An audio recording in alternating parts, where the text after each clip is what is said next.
the true crime ITV drama telling the story of serial killer Dennis Nielsen, played brilliantly by David Tennant.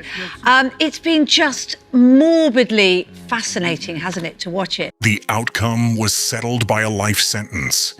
Yet the questions it left behind have never been fully resolved, because the man at the center of the case did not fit the image people expect when they imagine a killer. He held a steady job, paid his rent, and moved through daily life without raising alarms, while behind closed doors, he committed crimes that would later force an entire country to confront how easily extreme violence can hide behind routine normality.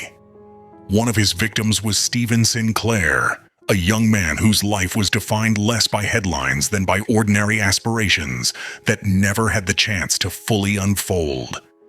He was known to those around him as sociable and trusting, someone navigating early adulthood with the usual mix of uncertainty and hope. He moved through public spaces that felt familiar and safe, places where danger was not supposed to exist, and he did not imagine that an encounter framed as harmless companionship would end his life. Remembering him as a person rather than a statistic is essential because his death was not inevitable, nor was it abstract. Dennis Nielsen shows back up at the house and reveals that it's not one body, but 15 to 16, he thinks. Also, can we talk about how good this casting is? The man who killed him, Dennis Nielsen, appeared on the surface to be unremarkable. He worked as a civil servant, lived alone, and maintained a quiet routine that blended seamlessly into the city around him. Colleagues described him as reserved and reliable, someone who did not draw attention or provoke concern. There were no public outbursts, no criminal record that hinted at what was happening in private, and no obvious signs that he was capable of sustained violence. This ordinariness became one of the most disturbing aspects of the case once the truth emerged. Nielsen's early life offered few clear warnings. He was raised in Scotland in a household marked by emotional distance rather than overt abuse. And while his parents' relationship was unstable, it did not outwardly signal a future defined by murder.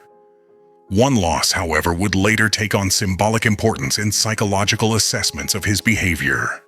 As a child, he formed a deep attachment to his grandfather, who died suddenly when Nielsen was young.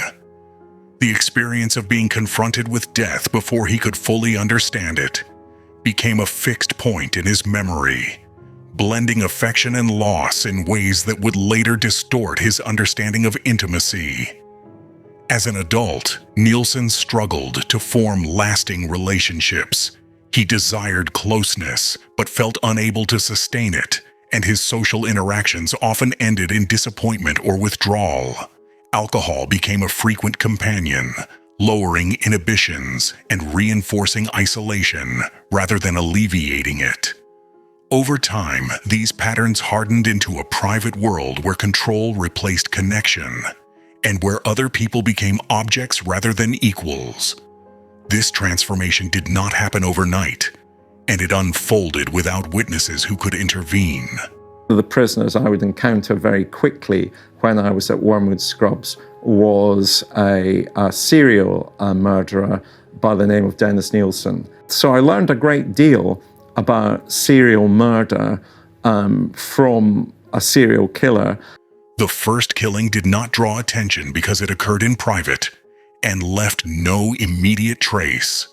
The escalation that followed was gradual, marked by repetition rather than spectacle.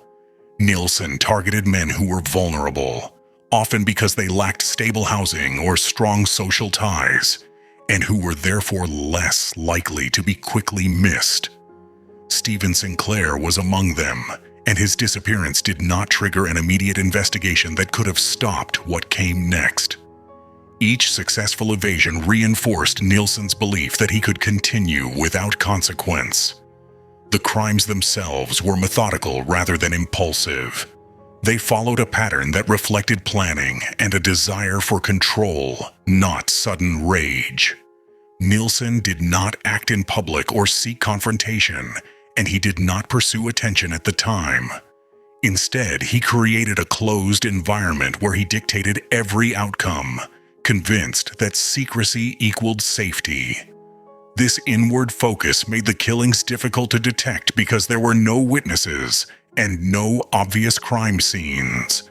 The aftermath of the murders was concealed through practical measures that eventually became impossible to sustain.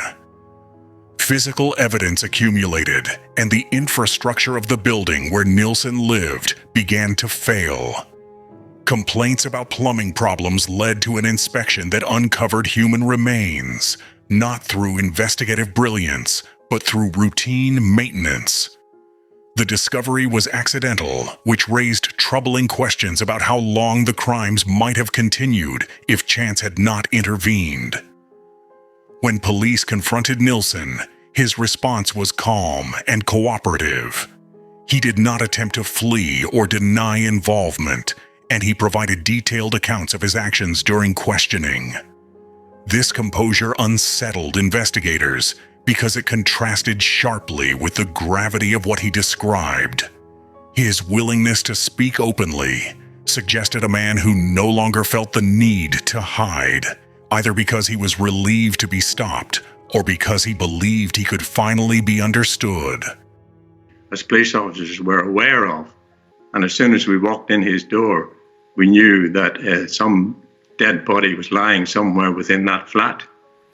What was he like when you arrested him, when you read him his rights and things? Was he accepting of it, or did he resist arrest? He did not resist at all. He was very, very calm. The investigation expanded beyond his final residence to previous addresses, revealing a longer pattern of killing than initially suspected. Each new discovery added to the scale of the case and deepened public shock.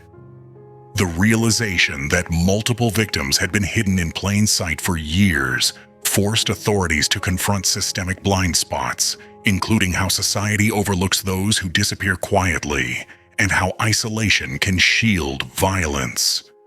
At trial, the focus shifted from discovery to responsibility. The defense argued that Nielsen's psychological state diminished his culpability, emphasizing his emotional detachment and distorted perceptions. Prosecutors countered that his actions demonstrated planning, awareness, and intent, qualities incompatible with a loss of control. The court was asked to decide not only what he had done, but how fully he understood it. The verdict of murder reflected the jury's conclusion that Nielsen was accountable for his actions, despite his psychological abnormalities. He received a life sentence, with the clear expectation that he would never be released. For many, the decision brought a measure of justice, yet it did not resolve deeper unease. The sentence acknowledged the harm done, but it could not restore the lives lost or explain how such violence remained hidden for so long. Public reaction to the case was shaped by fear and introspection rather than outrage alone. People questioned their assumptions about safety, about neighbors, and about the signs they believed would reveal danger. The idea that a man could live a conventional life while committing repeated murders challenged the comfort of believing that evil is always visible or dramatic. It suggested instead that violence can coexist with normality, undetected and unchallenged. For the families of the victims, the trial marked an end to uncertainty but not to grief. Many had spent years without answers, unsure whether their loved ones were alive or dead. Learning the truth brought clarity at a devastating cost, and the knowledge that their absence had gone largely unnoticed by society compounded the pain. Justice in this context was limited and incomplete. The case also prompted reflection within law enforcement and social services. It exposed how marginalized individuals can disappear without triggering urgent response, creating opportunities for predators who rely on invisibility rather than force. The lessons extended beyond one man and one set of crimes, pointing to structural vulnerabilities that persist in many communities. Dennis Nilsen died in prison decades later, removed from the society he had exploited and harmed. His death closed the legal chapter of the case, but did not erase its significance. The questions he raised about intent, control, and accountability remain relevant because they speak to the broader challenge of recognizing danger before it becomes irreversible. The lasting impact of the case lies not in the details of the crimes, but in the warning it offers. It shows how violence can develop quietly, sustained by isolation and indifference, and how ordinary appearances can mask extraordinary harm. Remembering the victims as individuals, rather than as elements of a narrative about a killer, is the most meaningful way to honor them. Their lives mattered, and the failure to protect them continues to demand reflection long after the verdict was delivered. His demeanour didn't change at all. He was just as he was when he came in the front door. He was okay, maybe the game's up, and he was relaxed about it. He took us into the front bedroom. There were a couple of wardrobes in there, and he said, everything's in there. There was a tea chest as well. We opened up the wardrobe, and there were plastic bags in there.